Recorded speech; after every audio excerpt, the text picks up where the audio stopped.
सबसे पहले जो लगातार रिकॉर्ड बना रहे हैं, चाहे किसान हो चाहे गौपालक हो, सबको बधाई देता हूं।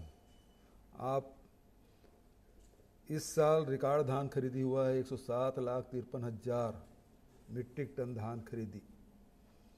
तो सबसे पहले अन्नदाताओं को बधाई, शुभकामनाएं। 22,000 करोड़ रुपया सीधा किसानों के खाते में। दूसरा, बधाई गौपालकों को, गोबर विक्रेताओं को, जो अब सेंचुरी भी पार कर चुके हैं। 200 करोड़ रुपया भी डबल सेंचुरी उसमें भी लगा चुके हैं। तो इसके लिए उनको भी बधाई। और बधाई देता हूं आदरणीय कृषि मंत्री भाई प्रदीप और पूरे अधिकारियों को। मैदानी स्तर के जितने भी हमारे अधिकारी कर्मचारी हैं, गौठान समिति के सब साथी हैं, उनको भी बधाई कि एक ऐसा काम जो इसके पहले कहीं नहीं हुआ था, कभी नहीं हुआ था और व्यापक पैमाने पर नहीं हुआ था, और इस कार्य को आप लोगों ने एक मुकाम तक पहुंचाया है। और साथ ही सफलता दर सफलता आप हासिल करते भी जा रहे हैं। और स्वावलंबन की ओर, जैसा कि अभी चौबे जी ने कहा कि 51% हमारे गौठान अब स्वावलंबी हो चुके हैं।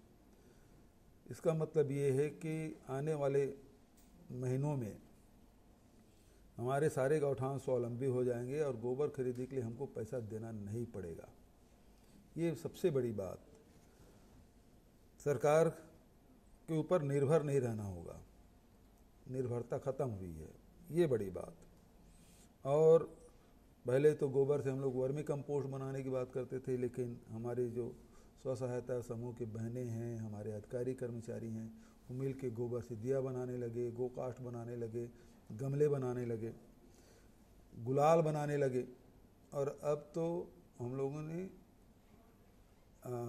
जो पिछले समय MU हुआ था, तो अब प्राकृतिक पेंट बना रहे हैं। प्राकृतिक पेंट में जिस प्रकार से अभी अयाज जी ने बताया कि 22,000 लीटर ना, कितना? नहीं, प्राकृतिक 22 लाख रुपए का कितने लीटर उत्पादन कर चुके हैं? 17,000 लीटर आपने उत्पादन किया है। अब आपको ये मैच करना पड़ेगा कि जितने भी हमारे स्कूल अब बनने वाले हैं, जिसके रंगाई पुताई हमको करना है और अभी से शुरू होगा, तो उसके वो जो मांग है और उसकी पूर्ति, दोनों में आपको बैलेंस बनाना पड़ेगा। क्योंकि व्यापक पैमाने पे हर गांव के स्कूल को, शहर के स्कूल को पुताई करना है। तो पहला काम तो ये है कि जो स्कूल के हमारे विद्या मंदिर हैं बच्चों के, उसकी पुताई के लिए आपको उतना उत्पादन करके रखना होगा। दूसरी बात है, जितने भी हमारे शासकीय कार्यालय हैं, जहाँ भी रंगाई पुताई होगा, उसका उपयोग आपको करना है, उसकी भी पूर्ति आपको करना है। तो इसको आपको देखना होगा। नहीं पता चला कि आप पूर्ति नहीं कर पा रहे हैं, फिर शिक्षा विभाग फिर दूसरे रास्ता फिर तलाशने शुरू करेंगे, हमको तो मिला ही नहीं। तो फिर ये जो आप इतनी इकाई डाल रहे हैं, वो फिर वो काम प्रभावित होगा। तीसरी बात यह है कि जो बिजली हम लोग बेमेतरा में 2 अक्टूबर को शुरुआत किए थे बिजली उत्पादन का, अब वो ज़मीन पे उतरता दिखाई दे रहा है। जगदलपुर के जो डूंगा घाट है, वहाँ 26 जनवरी को पहले बिजली गोबर से बिजली उत्पादन का हमने संयंत्र का उद्घाटन किया है। तो ये बड़ी उपलब्धि। उसी प्रकार से अन्य जगहों में भी इसकी शुरुआत हो रही है।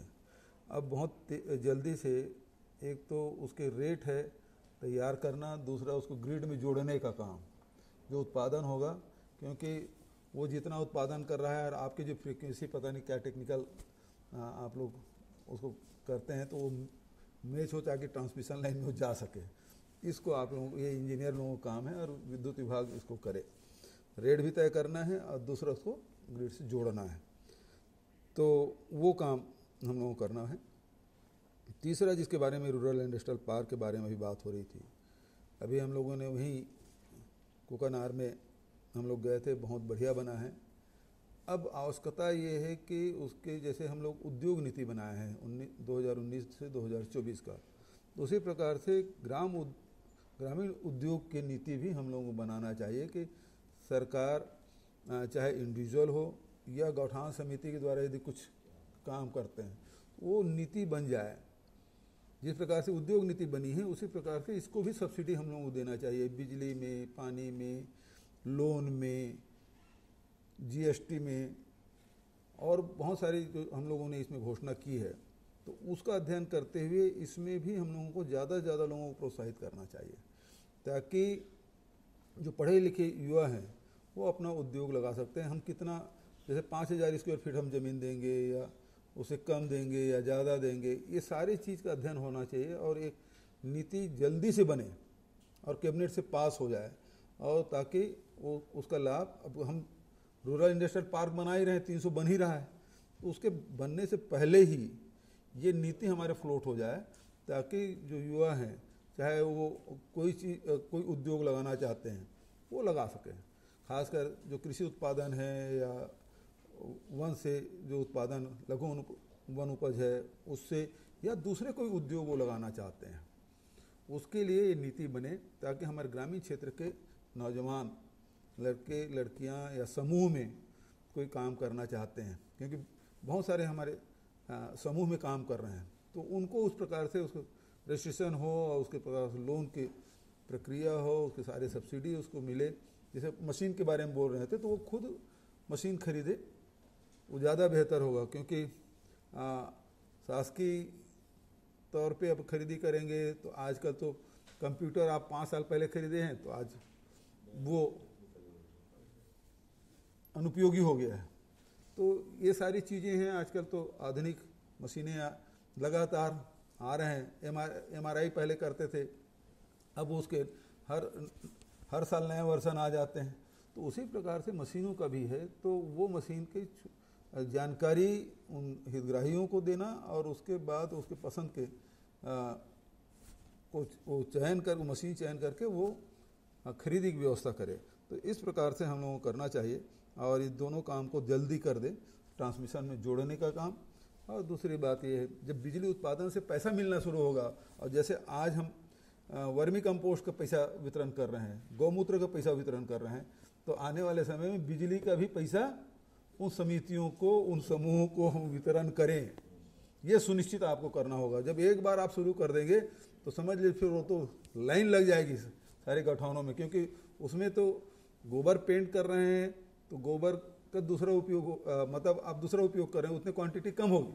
लेकिन यदि बिजली उत्पादन करते हैं तो क्वांटिटी भी कम नहीं होना है, बल्कि आपको 15 दिन 20 दिन जो आपको ठंडा करने में लगता है, उसके बाद आप टाँके में डालते हैं, वो समय भी बचा, और दूसरा आपको वो क्वालिटी भी मिलेगा।